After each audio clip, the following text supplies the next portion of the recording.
നമസ്കാരം. ഞാനിന്നിവിടെ തയ്യാറാക്കാൻ പോകുന്നത് മീൻ കറിയാണ്. ഇതിനായി ഞാനിവിടെ എടുത്തിരിക്കുന്നത് ചാളമീനാണ്.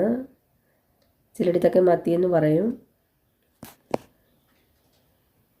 ചട്ടി ചൂടായതിലേക്ക് നമുക്കൊരു 2.5 ടീസ്പൂൺ കോക്കനട്ട് ഓയിൽ ഒഴിച്ച് കൊടുക്കാം.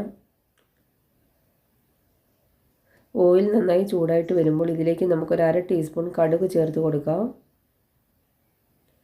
ഇനി ഇതിലേക്ക് ഒരു 1/2 ടീസ്പൂൺ ഉലുവ കൂടി ചേർത്ത് കൊടുക്കാം.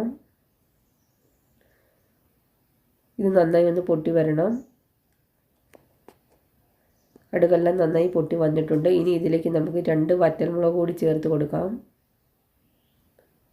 മുളകെല്ലാം നന്നായി ഒന്ന് മൂത്ത് കിട്ടണം. ഇനി ഇതിലേക്ക് നമുക്ക് ഇഞ്ചിയും വെളുത്തുള്ളിയും ചേർത്ത് കൊടുക്കാം. ഇതുപോലെ ചെറുതായി അരിഞ്ഞെടുത്തതാണ്. ഇതുകൂടി നമുക്കിതിലേക്ക് ചേർത്ത് കൊടുക്കാം. ഇനി ഇതെല്ലാം കൂടി നന്നായി ഒന്ന് ഇളക്കി കൊടുക്കണം.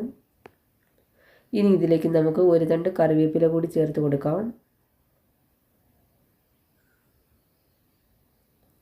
ഇനി ഇതിലേക്ക് നമുക്ക് സവാള ചേർത്ത് കൊടുക്കാം. ഒരു ചെറിയ സവാളയാണ് എടുത്തിരിക്കുന്നത്. ഇതുപോലെ ചെറുതായി കട്ട് ചെയ്തതാണ്.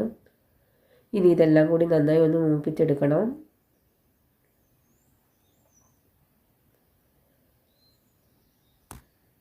ഇപ്പോൾ സവാളയൊക്കെ നന്നായി ഒന്ന് മൂത്ത് വന്നിട്ടുണ്ട്. ഇനി ഇതിലേക്ക് നമുക്ക് മസാലകളൊക്കെ ആഡ് ചെയ്ത് കൊടുക്കാം. ഒരു 2.5 ടീസ്പൂൺ മുളക് പൊടി എടുത്തിട്ടുണ്ട്. 1.5 ടീസ്പൂൺ മല്ലിപ്പൊടി എടുത്തിട്ടുണ്ട്. 1/2 ടീസ്പൂൺ മഞ്ഞൾപ്പൊടി എടുത്തിട്ടുണ്ട്. ഇതെല്ലാം കൂടി നമുക്ക് നന്നായി ഒന്ന് മൂപ്പിച്ചെടുക്കണം. മുളക് പൊടിയുടെയൊക്കെ പച്ചമണം ഒന്ന് മാറി കിട്ടണം.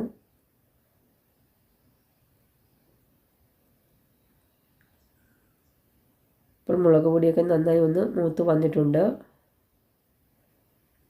ഇനി ഇതിലേക്ക് നമുക്ക് കുറേശ്ശെ വെള്ളം ഒഴിച്ച് കൊടുക്കാം. ആദ്യം തന്നെ വെള്ളം മുഴുവനായിട്ട് ഒഴിച്ച് കൊടുക്കരുത്. കുറച്ച് വെള്ളം കൂടി ചേർത്ത് കൊടുക്കാം. ഇനി അരപ്പൊക്കെ നന്നായി ഒന്ന് കുറുകി വരണം. അതിനുശേഷം ബാക്കി വെള്ളം ഒഴിച്ച് കൊടുത്താൽ മതി. കറിക്ക് നല്ലൊരു കൊഴുപ്പ് കിട്ടാൻ വേണ്ടിയാണ് നമ്മൾ ഇതുപോലെ ചെയ്ത് കൊടുക്കുന്നത്. ഇത്രയും മതിയാകും. ഇനി ഇതിലേക്ക് നമുക്ക് ആ പാകത്തിനുള്ള വെള്ളം കൂടി ചേർത്ത് കൊടുക്കാം. നിങ്ങൾക്ക് ഗ്രേവിക്ക് അനുസരിച്ച് വെള്ളം ചേർത്ത് കൊടുക്കാവുന്നതാണ്. ഇനി ഇതിലേക്ക് നമുക്ക് ആവശ്യത്തിന് വേണ്ടുന്ന ഉപ്പുപൊടി ചേർത്ത് കൊടുക്കാം.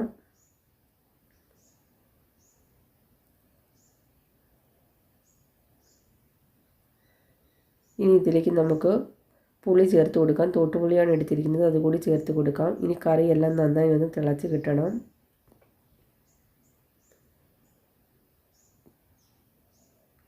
കറി ഇപ്പം നന്നായി തിളയ്ക്കാൻ തുടങ്ങിയിട്ടുണ്ട്. ഇതിലേക്ക് നമുക്ക് മീൻ ചേർത്ത് കൊടുക്കാം.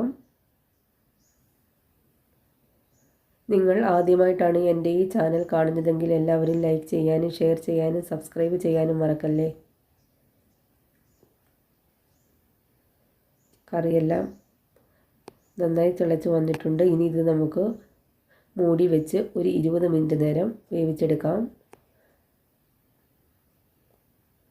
ഒന്നുകൂടി ഒന്ന് ഇളക്കി കൊടുക്കണം.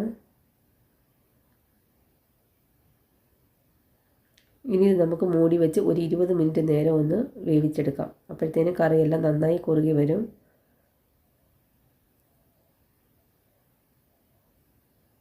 ഇപ്പോൾ ഒരു 20 മിനിറ്റ് ആയിട്ടുണ്ട്.